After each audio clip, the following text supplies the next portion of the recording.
జగ్గంపేట నియోజకవర్గంలో Polavaram left canal పరిధిలో 850 ఎకరాల్లో మట్టి తొలగించి 26,000 మందికి ఇళ్ల స్థలాలు ఇవ్వాలన్న ప్రతిపాదన పేదలకు నష్టమే కలిగించే అవకాశం ఉందని సామాజిక ఉద్యమకారుడు పాటంశెట్టి సూర్యచంద్ర పేర్కొన్నారు.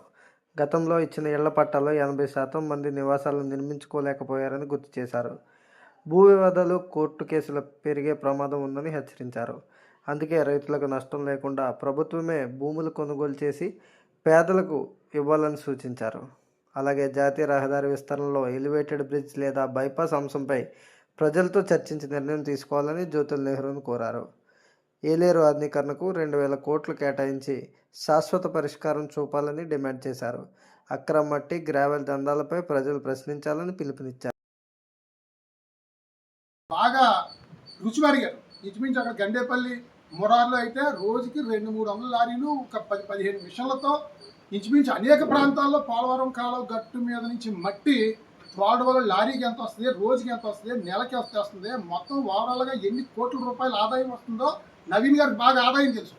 నాన్నగారు పోలవరం కాలువ గట్టు మీద పెట్టండి, గట్టు మీద మట్టిని మనం సొమ్ము చేసుకోవచ్చు, ఆ స్థలాన్ని పేదలకు పట్టాల కింద ఇవ్వచ్చు అని చెప్పేసి మీ అబ్బాయి నవీన్ గారు ఆలోచన మీరు అమలు చేస్తున్నారు. కానీ ఓకే, మీ అబ్బాయి నవీన్ గారు ఆలోచన అమలు చేశారు, మట్టి అంతా మీరు తోలేశారు, తినేశారు, దోచేశారు, అది పక్కన పెడదాం. కాకపోతే అసలు విషయం ఏంటంటే ఆ పోలవరం కాలం గట్టు, ఆ 800 ఎకరాలు, ఆ భూమి ఎవరిది ఒకసారి మీరు ఆలోచించండి. ప్రజలను కానీ, మీడియాని కానీ, అన్ని రాజకీయ పార్టీ నాయకుల్ని నేను కోరుతా ఉన్నాను, ఆ భూమి ఎవరిది? భూమి రైతులు 2004-5 సంవత్సరాల్లో 25 సంవత్సరాల క్రితం, 20-25 సంవత్సరాల క్రితం పోలవరం భూసేకరణలో పోలవరం ప్రాజెక్టు నుంచి నీరు పైకి వెళ్ళడానికి పోలవరం కెనాల్ నిమిత్తం భూసేకరణ చేశారు. పోలవరం కెనాల్ నిమిత్తం, నీరు నిమిత్తం, ఆ కాలువ తవ్విన మట్టి వేయడానికి నిమిత్తం ఆ భూమి తీసుకున్నారు. ఆ భూమి తీసుకుని ఆ రోజు ఎకరానికి 1,50,000, 1,80,000, 2 లక్షలు, 2,50,000, 3 లక్షల లోపు 1,50,000 పైన ఎకరానికి ముష్టేసినట్టు రైతులకి డబ్బు ఇవ్వడం జరిగింది. ఈరోజు పోలవరం పుష్కర కాలువల్లో భూములు కోల్పోయిన రైతులందరూ కూడా అడుక్కు తింటున్న పరిస్థితి. చిన్న చిన్న వ్యాపారాలు, కూలి పనులకి వెళ్ళిపోతా ఉన్న రైతులందరూ కూడా, మరి వాళ్ళందరూ కూడా మరి ఇంచుమించు 2,000 నుంచి 3,000 మంది ఉన్నారు పోలవరం కెనాల్లో భూములు కోల్పోయిన రైతులు. మరి వాళ్ళందరూ కూడా మరి కోర్టుకి వేస్తే పరిస్థితి ఏంటి?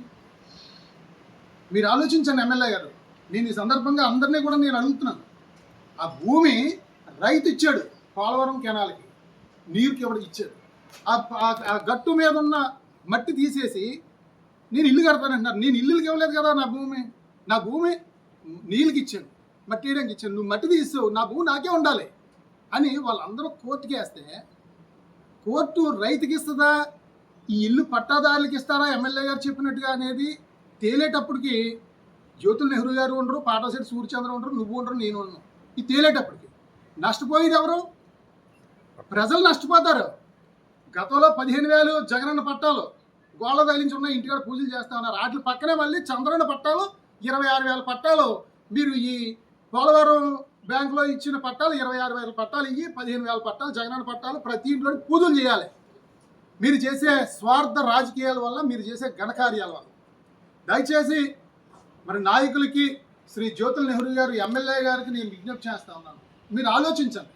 మీ సంకల్పం మంచిదే, మట్టి తోలేయడం, తినేయడం అది పక్కన పెట్టండి, ఓకే.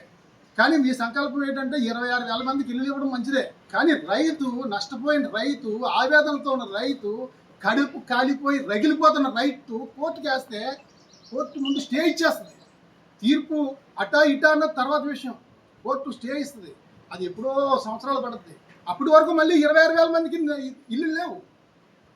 మీరు ఎన్నికల్లో చెప్పారు, వైసీపీ ప్రభుత్వం పోలవరం కాలువ గట్టి మీద ఇల్లు ఇచ్చింది, ఎక్కడో శ్మశానంలో ఇచ్చారు, ఊరికి దూరంగా ఇచ్చారు, బుద్ధి లేని ప్రభుత్వం, గడ్డి తినే ప్రభుత్వం, దోపిడీ ప్రభుత్వం అని చెప్పి మీరు చెప్పి, మేము గెలిచిన వెంటనే ఊరికి దరిచేసి ఇళ్ల స్థలాలు ఇస్తామని మీరు చెప్పి, ఈరోజు మళ్ళీ అదే పోలవరం కాలువ గట్టి మీద మళ్ళీ మీరు ఇచ్చి బాధితుల ప్రజల్ని ఎటు కాకుండా చేసే పరిస్థితి.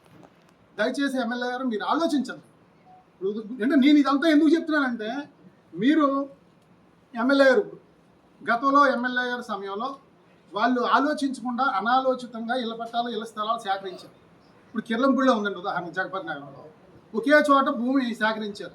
ఆ భూమి దగ్గర ఒక 15 ఎకరాలు ఎంతో సేకరించి అది పట్టాలు ఇచ్చేసారు. పట్టాలు ఇచ్చేసి దగ్గర 1.5 కోట్ల రూపాయలు సైట్ బిల్డింగ్ డబ్బులు తీసుకున్నారు. బిల్డింగ్ చేశారు, 10 లక్షలు అవ్వచ్చు, 1.5 దోచుకున్నారు. అదే రకంగా అక్కడ పట్టాలు పనిచేశారు, ప్రజల దగ్గర పట్టాలు ఉన్నాయి, ఈ మట్టి తోలేశారు, బిల్లులు చేసుకున్నారు. అంటే కార్యకర్తలకి కడుపు నిండిపోయింది డబ్బుల ద్వారా, పట్టాలు మాత్రం ఉన్నాయి. ఇది మా తాత ఇచ్చిన ఆస్తి, ఇదిగో పాస్బుక్, గవర్నమెంట్లోనేమో ఈ ప్రభుత్వ స్థలం ఉంది కానీ ఇది మా తాతది, ఇదిగో పాస్బుక్, ఇదిగో నీకు కట్టిన పని రసీదు అని చెప్పేసి కోర్టు కేసు. మొత్తం అదంతా కూడా కోర్టులో ఉంది. ఇప్పుడు మీరు ఎమ్మెల్యేగా అది కోర్టులో మీరు ఏమైనా క్లియర్ చేయగలరా? గత ప్రభుత్వంలో అనాలోచితంగా చేసింది మీరు ఇప్పుడు ఎమ్మెల్యేగా మీరు చేయగలరా? చేయలేము. ఇది ఎమ్మెల్యే గారు కాదు, ముఖ్యమంత్రి కూడా ఏం చేయలేరు కోర్టులో ఉన్న దాన్ని. ఇది కూడా వీళ్ళు ఆవేదనతో కడుపు కాలిపోయినారు. నా భూమి నాది, నా భూమి నేను నీరుకి ఇచ్చాను, పోలవరానికి ఇచ్చాను, ఇల్లుకి నేను ఇవ్వలేదు, ఇదిగో నేను భూసేకరణ చట్టంలో ఆ రోజు తీసుకున్నదాన్ని చూపించి కోర్టుకి వేస్తే ముందు స్టే వస్తుంది. ఈ 26,000 మందికి మళ్ళీ దిక్కులేని పరిస్థితి అయిపోద్ది. దయచేసి ఎమ్మెల్యే గారు మేము కోరేది ప్రజల పక్షాన ప్రతి గ్రామంలోని గ్రామం దరిచేసి భూమి కొనండి. అది ఎకరం 40 లక్షల, 50 లక్షల, 70 లక్షల, 80 లక్షల, కోటి రూపాయలు అనేది మీరు కొనండి. కొనటం వల్ల ప్రజలందరికీ మంచి చేసినట్టు అవుతుంది, మీ పేరు చిరస్థాయిలో ఉంటుందని చెప్పి తెలియజేస్తున్నాను. అదొకటే కాదు, కిర్లంపూడే కాదు, ఉదాహరణ చెప్తున్నాను నేను. మనకి జగ్గంపేట నియోజకవర్గంలో సుమారు 15,000 మందికి పట్టాలు ఇచ్చారు. 40% మంది ఇల్లులు కట్టుకోలేదు. ఎక్కడ? పోలవరం కాలువ గట్ల మీద. అదే రకంగా రాజపూడిలో ఇచ్చారండి, కొన్నారు, భూమి కొన్నారు. రాజపూరి కృష్ణాపురం మధ్యలో భూమి కొన్నారు. ఎంత అనాలోచితో చూడండి, భూమి కొన్నారు. అక్కడ భూమి కిందేమో గ్యాస్ పైప్లే, ఓ పక్క శ్మశానం, అక్కడ ఒక్కరు కట్టుకోలేదా? అంటే కొన్నారు, సైట్ ఫిల్లింగ్కి డబ్బులు అయిపోయి, కానీ ఇక్కడికి వెళ్ళలేదు. కింద గ్యాస్ పైప్ లైన్ పేలిపోతే ఏమవుతుందో, ఓ పక్కన శ్మశానం భయం. అంటే ఆ రకంగా 40% మంది స్థలాల్లోకి వెళ్ళలేదు. మరొక 40% మంది పోలవరం కాలువ గట్ల మీద ఇచ్చారు, వాళ్ళు వెళ్ళలేదు. 20% మంది ఇల్లు కట్టుకున్నారు, అది కూడా ఎక్కడ? ఊరికి దగ్గరలో కొన్ని చిన్న చోట కట్టుకున్నారు. అంటే ఇవన్నీ కూడా మీకు అనుభవాలు విత్ ప్రూఫ్స్ మీకు చూపిస్తున్నాను. కోర్టులో ఎన్ని ఉన్నాయి, పోలవరం కాలువ గట్ల మీద ఎన్ని ఉన్నాయి, ఎంతమంది కట్టుకున్నారు, కట్టుకున్న వాళ్ళు ఎందుకు కట్టుకున్నారు అంటే ఊరికి దగ్గరగా ఉన్నాయి, అక్కడ సదుపాయాలు ఉన్నాయి కాబట్టి కట్టుకున్నారు. మీరు మళ్ళీ పోలవరం కాలువ కట్టు, అక్కడ నేను ఇల్లుకి ఒక యూనిట్, అక్కడేమో మహిళలకేమో ఉపాధి కల్పించేలాగా ఒక ఫ్యాక్టరీ, స్విమ్మింగ్ పూల్, అది వెళ్ళి ఇది అని చెప్పి సినిమా చూపించేస్తున్నారు, రాజమౌళి సినిమాలో. ఇదంతా దేనికి? మట్టి, మీ అబ్బాయి మట్టి తోలకానికి ఒక 500 కోట్లు వచ్చేది మళ్ళీ అని చెప్పేసి. దయచేసి మీరు ఆలోచించి, మీరు చిరస్థాయిలో మీ పేరు కీర్తించబడాలంటే ప్రతి గ్రామానికి దరిచేసి 50 లక్షల, 70 లక్షల, కోటి రూపాయల కొనండి భూమి. శభాష్ జ్యోతుల్ నెహ్రూ అని చెప్పేసి అనిపించుకుని ఇలా చేయండి అని చెప్పేసి సందర్భంగా జ్యోతుల్ నెహ్రూ గారికి మేము విజ్ఞప్తి చేస్తాము. అదే రకంగా ఇళ్ళ పట్టాలు మన జగ్గంపేటలో డ్రైవర్స్ కాలనీకి ఇచ్చారండి. డ్రైవర్స్ కాలనీకి అది ఎప్పుడు ఇచ్చారండి? 1994లో ఇచ్చారండి డ్రైవర్స్ కాలనీకి ఇళ్ళ పట్టాలు. 1994లో ఎవరు ఇచ్చారండి? జ్యోతుల్ నెహ్రూ గారు ఇచ్చారు. 1994లో 170 మందికి జ్యోతుల్ నెహ్రూ గారు ఎమ్మెల్యేగా జగ్గంపేట ఇప్పుడు వివాదాస్పదంలో ఉన్న డ్రైవర్స్ కాలనీలో ఇచ్చారు ఇల్లు. ఇచ్చిన తర్వాత కట్టుకోలేదు. తర్వాత మళ్ళీ 2011-10లో మళ్ళీ తోట నరసింహ గారు కట్టుకోలేదని చెప్పేసి మళ్ళీ అవి క్యాన్సిల్ చేసి మళ్ళీ తోట నరసింహ గారు మళ్ళీ 170 మందికి ఇచ్చారు. మళ్ళీ వాళ్ళు కట్టుకోలేదు. మళ్ళీ తోట నవీన్ గారు, జ్యోతుల్ నెహ్రూ గారు మళ్ళీ మేము క్యాన్సిల్ చేస్తున్నాం, ఒక 50 మందికి పట్టాలు 3 సెంట్లు చూపించేస్తున్నాం అని చెప్పేసి అక్కడ భూమి కొనుక్కున్న వాళ్ళు అవ్వచ్చు, లేకపోతే ముందు నుంచి పట్టాలు తీసుకున్న వాళ్ళు అవ్వచ్చు, 3 నెలల నుంచి అనేక బాధలు పడుతూ నిద్ర లేక టెన్షన్ పడుతూ ఉన్నారు. 50 మందికి పట్టాలు ఇచ్చేసానంటున్నారు నవీన్ గారు. ఎందుకు అసలు కట్టలేదు, ఎందుకు ఇస్తున్నారని చెప్పంటే ఎమ్మెల్యే గారు చెప్పేది ఏంటంటే వాళ్ళు కట్టుకోలేదు అని చెప్పేసి, కట్టుకోలేదు అంటున్నారు. అంటే నేను అప్పట్లో 1994-95లో జ్యోతుల్ నెహ్రూ గారు పట్టాలు ఇచ్చారు. తర్వాత 2010-11లో తోట నరసింహ గారు పట్టాలు ఇచ్చారు. కట్టుకోలేదు అన్నారు. ఇద్దరు మాట కూడా కట్టుకోలేదు కాబట్టి మేము మారుస్తున్నాం అన్నారు. అయితే నేను అడిగేది ప్రజల పక్షాన్ని నేను అడుగుతా ఉన్నాను, మీరు ఒక్కసారి నేను అడిగే ప్రశ్నకి సమాధానం చెప్పండి. మీరు ఆకేసారండి అన్నం తినడానికి, జ్యోతుల్ నెహ్రూ గారు ఆకేసారు. ఆకేసినప్పుడు ఏం చేయాలండి? అన్నం పెట్టాలా, కూరగాయలు కొంచెం మజ్జిగ మంచినీళ్ళు ఇవ్వాలండి. నేను ఆకేసాను అన్నం తినలేదని చెప్పేసి మీరంటారేంటి? ఆకేస్తే అన్నం తినేరండి. ఆకులో అన్నం పెట్టాలి, కూర వేయాలి, మజ్జిగ వేయాలి, కొన్ని గ్లాసు మంచినీళ్ళు ఇవ్వాలి. ఆకేసాను అన్నం తినలేదు. నేను పట్టాలు ఇచ్చాను, ఇల్లు కట్టుకోలేదు. తోట నరసింహ గారు అదే అంటారు, నేను ఆకేసాను 2011లో, వాళ్ళు ఇల్లు కట్టుకోలేదు, అన్నం తినలేదు అన్నారు. అంటే 2004లో నెహ్రూ గారు అవ్వచ్చు, 2011లో తోట నరసింహారావు అవ్వచ్చు, మీరు పట్టాలు ఇచ్చారు. అక్కడ కరెంట్ స్తంభాలు వేయాలి, డ్రైనేజ్ వేయాలి, బోరు కొట్టాలి, రోడ్డు వేయాలి. అక్కడ సదుపాయాలు లేకుండా ఇల్లు ఎలా కడతారండి? తప్పు మీరు చేశారు. 1994 నుంచి మీరు 2 సార్లు ఎమ్మెల్యేగా చేశారు కదా జ్యోతుల్ నెహ్రూ గారు. ఆ 170 మందికి మీరు అక్కడ ఎందుకు సదుపాయాలు కల్పించి అక్కడ ఇల్లు నిర్మించలేకపోయారు? తోట నరసింహ గారు మీరు 2010-11లో మీరు ఇచ్చారు. మరి మీరు ఎంపీగా మీరు ఎందుకు నిర్మించలేదు? ఈరోజు ఏంటంటే ఒకరి మీద ఒకరు వంతులు. మేము మా కార్యకర్తలు ఇల్లు పోతున్నాయి. కార్యకర్తల గురించి ఆలోచిస్తున్నారు తప్పించి మీ పట్టుదలలో పంతాల వల్ల పేదలు నడ్డి విరిచేస్తూ ఉన్నారు. బ్రహ్మాండంగా ఉన్న స్థలాల్లో సదుపాయాలు కల్పించకపోతే ఇల్లు ఎవరు కడతారండి? మొన్న నవీన్ గారు చెప్తా ఉన్నారు, నేను 50 మందికి ఇచ్చేసాను పట్టాలు అంటున్నారు. ఈయన ఎవడండి ఇవ్వడానికి 50 మందికి పట్టాలు ఇవ్వాలంటే ఏం చేయాలండి? జగ్గంపేటలో ఎంతమంది ఉన్నారు? దగ్గర 1000 మంది ఒక్కొక్క గదిలోని అద్దెంట్లోని మగ్గిపోతూ ఉన్నారు. పట్టాల కోసం ఎదురు చూస్తూ ఉన్నారు, ఇళ్ళ కోసం. ఇంకా అందరి దగ్గర అప్లికేషన్ తీసుకుని ఒక గ్రామ సభ పెట్టి నిజమైన లబ్ధిదారు ఎవడో, పూరిస్ట్ ఆఫ్ ది పూర్ ఎవడో, బాగా నిరుపేద ఎవడో, పేదల్లో నిరుపేద ఎవడో అన్నది ఎంక్వైరీ చేసి అప్పుడు పేదలకు ఇవ్వాలి పట్టాలు. ఈయనే మొత్తం పాత కట్ట క్యాన్సిల్ చేసినట్టు ఈయనే పట్ట ఇచ్చేస్తున్నాడు నవీన్ గారు. అంటే ఎంఆర్ఓలు, ఎండిఓలు, ఆఫీసులు ఇవన్నీ అక్కర్లేదు. ఇంకా మీరు లెటర్ తెండి, మీ లెటర్ పంపించడం కావాలని మీ లెటర్ మీద రాసి పంపించండి, నరసింహ గారు నేను ఇచ్చేస్తాను అంటున్నాడు. ఈయన ఏదో పెద్ద జిల్లా కలెక్టర్లా. దయచేసి నేను విజ్ఞప్తి చేస్తా ఉన్నాను, అధికారులు పనులు చేయనివ్వండి. అధికారులు కూడా మేము విజ్ఞప్తి చేస్తూ ఉన్నాం. ఈ రకంగా ఒత్తిడి వల్ల తలకి దొంగ పట్టాలు, తప్పుడు పనులు ఇవన్నీ చేస్తే తప్పనిసరిగా మీ ఉద్యోగాలకి సస్పెండ్ అయ్యే పరిస్థితి వస్తుంది. ఎందుకంటే మీరు ఎంతో కష్టపడి ఉన్నత చదువులు చదువుకుని ఉద్యోగాలు చేస్తూ ఉన్నారు. జగ్గంపేట నియోజకవర్గంలో ఏంటంటే ఒత్తిళ్ళు, బెదిరించడాలు, భయపెట్టాలు ఇవన్నీ కూడా ఎక్కువ అధికారులు.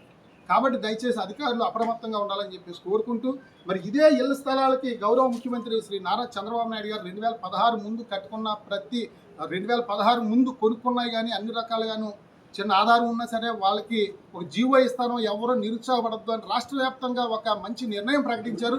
ఈ సందర్భంగా గౌరవ ముఖ్యమంత్రి గారికి హృదయపూర్వక కృతజ్ఞతలు తెలియజేస్తూ, మరి గౌరవ శాసనసభ్యులు శ్రీ జ్యోతుల్ నెహ్రూ గారిని నేను కోరుతా ఉన్నాను, పాత అన్ని తీసేయడం కాదు, ఉన్నటిని అందరినీ కూడా ఎవరు కట్టుకుంటానంటే అక్కడికి అవకాశం కల్పించండి, మంచి పేరు ప్రఖ్యాతి తెచ్చుకోవాలని చెప్పేసి కోరుకుంటూ, మరి రెండవ ప్రధాన అంశం, మరి ఈసారి తినే నువ్వు చేసుకో, అది కాదు రాజకీయం. అధికార పార్టీకి, అధికార ఎమ్మెల్యేకి మంచి పనుల విషయంలో సహకరించాలి. నియోజకవర్గ అభివృద్ధి విషయం వాళ్ళు చేసే అవినీతి కానీ తప్పు పనులు కానీ కడిగేయాలి, ప్రశ్నించాలి. అందరూ ఎదురు తిరుగుతారేమో అని చెప్పేసి తప్పు చేయడానికి భయపడిలా చేయాలి. ఇప్పుడు మన జగ్గంపేట డ్రైవర్స్ కాలనీ ఇళ్ల పట్టాలు ఏం చేశారు? అన్ని రాజకీయ పార్టీలు మాట్లాడాం, అందరూ బలంగా తిరగబడ్డం, టక్కని మాట్లాడుకుంటున్నారే.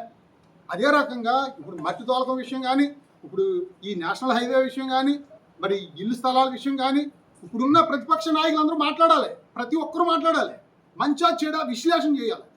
గతంలో నెహ్రూ గారు మాట్లాడుంటే మరి ఇల్లు స్థలాలు అంత దారుణంగా అయిపో, ఎందుకు ఇక్కడ ఈ శ్మశానం ఉంది, ఇక్కడ పైప్ లైన్ ఉంది, ఇక్కడ కాదు వేరే చోట కట్టండి అని చెప్పేసి ఒక మాట చెప్పాలి కదా ఆయన. లేకపోతే అక్కడ ఏదో ఈ కోర్టులో ఉండి స్థలం ఎందుకు వేరే ఊరు దర్చేసి కొనాలని చెప్పి చెప్పాలి కదా.